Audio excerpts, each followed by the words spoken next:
MJY 003 पाठ्यक्रम का अगला क्वेश्चन है, पंचांग के स्वरूप का वर्णन कीजिए।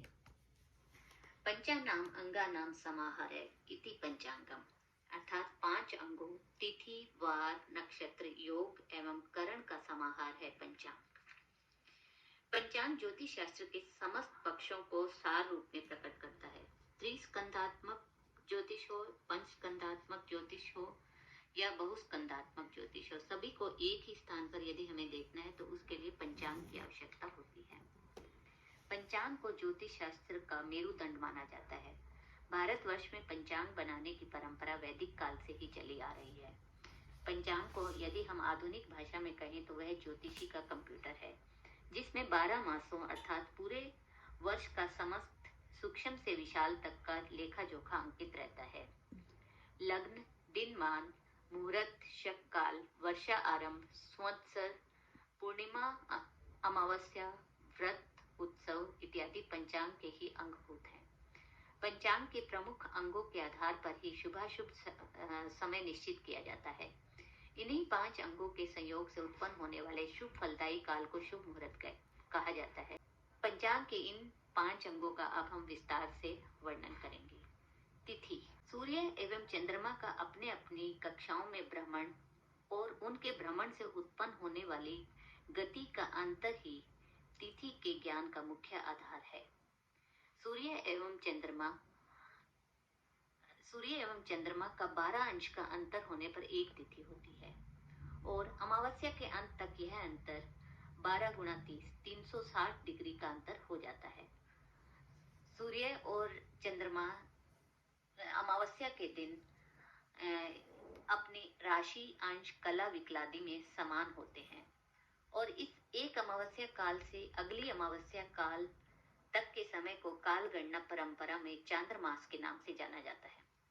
एक चांद्रमास में 30 तिथियां होती है। वह एक चांद्रमास के 2 पक्ष होते हैं, शुक्ल पक्ष और कृष्ण पक्ष। शुक्ल पक्ष में 15 तिथियां तथा कृष्ण पक्ष की 15 तिथियां। इन दोनों पक्षों की तिथियों को हम क्रमशः प्रतिपदा, द्वितीया, तृतीया, चतुर्थी, पंचमी आदि से चतुर्दशी तक समान रूप में गिनते हैं तथा शुक्ल पक्ष की अंतिम तिथि पूर्णिमा एवं कृष्ण पक्ष की अंतिम तिथि अमावस्या के रूप में जानी जाती है। चूंकि चांद्रमास की पूर्ति अमावस्या में होती है, इसीलिए पंचांग में तथा अंक गणना में पूर्णिमा के लिए 15 तथा अमावस्या के लिए 30 की संख्या का व्यवहार किया जाता है। पंचांग का दूसरा अंग है वार। वारों की संख्या 7 है। यह सर्वविदित है। इनके नाम है रविवार, सोमवार, मंगलवार, बुधवार, गुरुवार, शुक्रवार एवं शनिवार।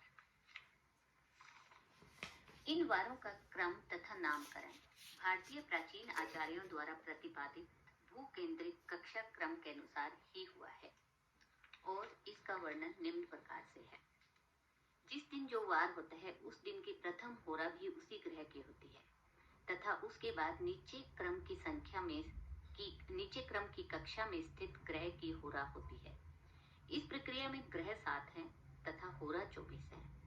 अतः 7 ग्रहों की 3 आवृत्ति पूर्ण होने पर 21 होरा बीत जाती है तथा दिन की 3 होरा शेष रह जाती है, जो क्रमशः उसके बाद 3 कक्षाओं में भोग करती हुई पूर्ण हो जाती है तथा पुनः चौथी कक्षा में स्थित ग्रह की प्रथम होरा आरंभ होने से वह ग्रह उस अगले वार का अधिपति हो जाता है। इसी सिद्धांत को सूत्र रूप में सूर्य सिद्धांत में दिया गया है कि भूकेंद्रित ग्रह कक्षा क्रम में शनि, गुरु, मंगल, सूर्य, शुक्र, बुध एवं चंद्रमा की कक्षाएं क्रमशः नीचे के क्रम में स्थित है। अतः इस क्रम से स्पष्ट है कि शनि से नीचे चौथी कक्षा में सूर्य, सूर्य से नीचे चौथी कक्षा में चंद्र, चंद्र से नीचे चौथी कक्षा में मंगल, मंगल से नीचे चौथी कक्षा में बुध, बुध से चौथी कक्षा गुरु तथा गुरु से चौथी कक्षा शुक्र तथा पुनः शुक्र से चौथी कक्षा शनि की होगी तथा उपयुक्त नियमानुसार क्रमशः चतुर्थ कक्षा में स्थित ग्रह वार के स्वामी सिद्ध हो जाएंगे, जिससे क्रमशः रविवार, चंद्रवार, मंगलवार, बुधवार, बृहस्पतिवार, शुक्रवार तथा शनिवार का क्रम सिद्ध हो जाता है। वार की प्रवृत्ति सूर्योदय से होती है, अतः सूर्योदय साधन का ज्ञान होना भी ज्योतिष में एक आवश्यक अंग है। एक सूर्योदय से दूसरे सूर्योदय पर्यंत तक एक सावन दिन होता है। पंचांग का तीसरा अंग नक्षत्र है। तारों के समूह को नक्षत्र के नाम से परिभाषित किया गया है। वैसे तो सूर्यास्त के बाद आकाश में टिमटिमाते हुए दिखाई देने वाले प्रकाश पिंडों को लोक में तारा एवं नक्षत्र के नाम से जाना जाता है, परंतु इसमें से सूर्य, चंद्र, मंगल, बुध, बृहस्पति, शुक्र, शनि, राहु और केतु जो कि गतिशील है, वे ग्रह है। इसके अलावा सभी नक्षत्र या तारे हैं।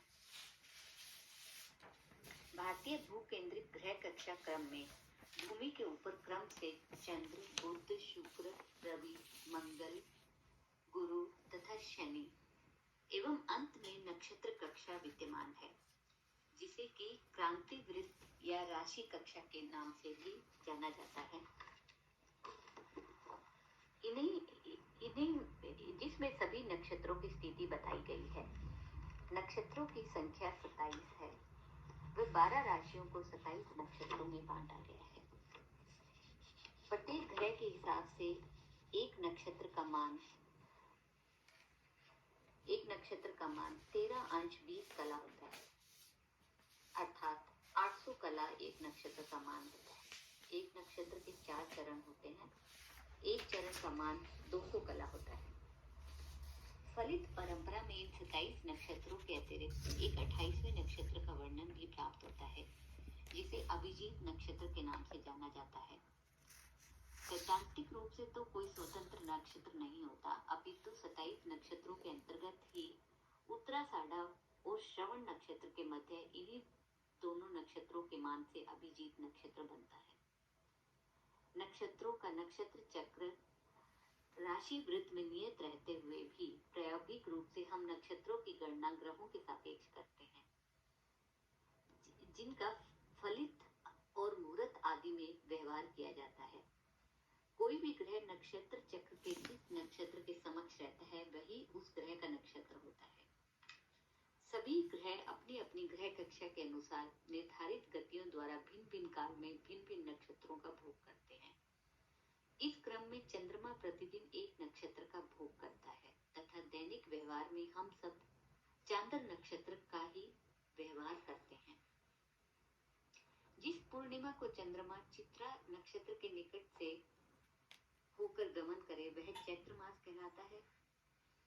इसी प्रकार विशाखा के ऊपर परिभ्रमण करे तो वैशाख, और फाल्गुनी पर परिभ्रमण करने से फाल्गुन मास कहलाता है। अश्विनी से लेकर रेवती तक नक्षत्रों के नाम इस प्रकार हैं: अश्विनी, भरणी, कृतिका, रोहिणी, मृगशिरा, आद्रा, पुनर्वसु, पुष्य, आश्लेषा, मघा, पूर्व फाल्गुनी, उत्तर फाल्गुनी, हस्त, चित्रा, स्वाति, विशाखा, अनुराधा, ज्येष्ठा, मूल, पूर्वाषाढ़ा, उत्तराषाढ़ा, श्रवण, घनिष्ठा, शतभिषा, पूर्वा भाषा, उत्तराभाषा एवं रेवती। पंचांग का चौथा अंग है योग। सूर्य से चंद्रमा का अंतर 12 अंश होने पर एक तिथि होती है और सूर्य चंद्रमा के योग से दोनों के दैनिक भोग का योग 800 कला होने पर एक योग होता है। वशिष्ठ संहिता में इन योगों का वर्णन किया गया है। योग 2 प्रकार के होते हैं, एक चलायमान और दूसरा स्थिर। विषकुंभ आदि 27 योग चलायमान कहे गए हैं, जिनका प्रयोग संकल्प आदि के अवसर पर किया जाता है। आनंद आदि 28 योग स्थिर हैं। किसी भी कार्य के आरंभ में इन योगों का विचार करना चाहिए। शुभ योग के होने से उस कार्य का आरंभ शुभदायक और अशुभ योग होने से उस कार्य का आरंभ अशुभदायक होता है। सूर्य जिस नक्षत्र पर हो, उस नक्षत्र से वर्तमान चंद्र नक्षत्र यदि चौथा, नवा, छठा, 10वां, 13वां और 20वां हो तो रवि योग होता है। यह उस काल के समस्त दोषों को नष्ट करने वाला बतलाया गया है। पंचांग का 5वां अंग करण है। सूर्य से चंद्रमा का अंतर 12 अंश होने पर एक तिथि होती है और तिथि के आधे भाग को करण कहते हैं। गणितीय दृष्टिकोण के अनुसार अंतर 6 डिग्री होने पर एक करण होता है। इस तरह से एक चंद्रमास में 60 करण होते हैं। करण चर एवं स्थिर दो प्रकार के होते हैं। चर करण 7 होते हैं, जिन्हें पव, बालव, कौलव, तैतिल, गर, वणिज तथा विष्टि के नाम से जाना जाता है। इनका प्रारंभ शुक्ल पक्ष की प्रतिपदा के उत्तरार्ध से होता है और एक मास में इनकी 8 आवृत्तियां होती हैं। स्थिर करण 4 प्रकार के होते हैं, शकुनी, चतुष्पद, नाग और किंस्तुघन के नाम से इन्हें जाना जाता है। इनका प्रारंभ कृष्ण पक्ष की चतुर्दशी के उत्तरार्ध से होता है, अर्थात चतुर्दशी के उत्तरार्ध में शकुनी, अमावस्या के पूर्वार्ध में चतुष्पद, उत्तरार्ध में नाग तथा शुक्ल पक्ष की प्रतिपदा के पूर्वार्ध में किंस्तुघन करण सदा नियत होते हैं। इस प्रकार पूरे चांद्रमास में 4 स्थिर करण और शेष 56 चर करण होते हैं और पूरे मास में 7 चर करणों की 8 आवृत्ति होती है। इसमें विष्टिकरण को भद्रा के नाम से भी जाना जाता है। भद्रा जैसे शुक्ल पक्ष में 4, 11 और कृष्ण पक्ष में 3, 10 तिथियों के उत्तरार्ध में भद्रा रहती है और शुक्ल पक्ष में 8, 15 और कृष्ण पक्ष में 7, 14 तिथियों के पूर्वार्ध में भद्रा रहती है। भद्रा में प्राय शुभ कार्य वर्जित होता है। पंचांग साधन का प्रमुख प्रयोजन है काल साधन। पर्व, धर्म कार्य, यात्रा, विवाह, उत्सव, भविष्य फल आदि की जानकारी पंचांग निर्माण द्वारा ही सिद्ध होती है। आचार्य श्री शंकर बालकृष्ण दीक्षित जी ने भारतीय ज्योतिष नामक ग्रंथ में पंचांग के स्वरूप का उल्लेख करते हुए लिखा है कि भारत में पंचांग निर्माण की प्रथा वैदिक काल से चली आ रही है। वेदों में लिखा है अमुक दिन, नक्षत्र और ऋतु में अमुक कर्म करने चाहिए। ऐसा अनुमान लगाया जाता है कि पंचांग का प्रादुर्भाव हमारे देश में तभी से प्रचलित हुआ होगा जब हमें ज्योतिष शास्त्र का किंचित ज्ञान होने लगा था, पर यह निश्चित है कि वह पुराना पंचांग आज के समान नहीं था। 5 अंगों के स्थान पर कदाचित उस समय 4 अंक, 3 अंक, 2 अंक या 1 अंक प्रचलित रहे होंगे। उस समय लिपि का ज्ञान नहीं होने के कारण सुनकर ही उनका ज्ञान लेते रहे होंगे, परंतु इतना अवश्य है कि ज्योतिष स्थिति का ज्ञान कराने के लिए पंचांग अति प्राचीन काल से ही प्रचलित रहा है।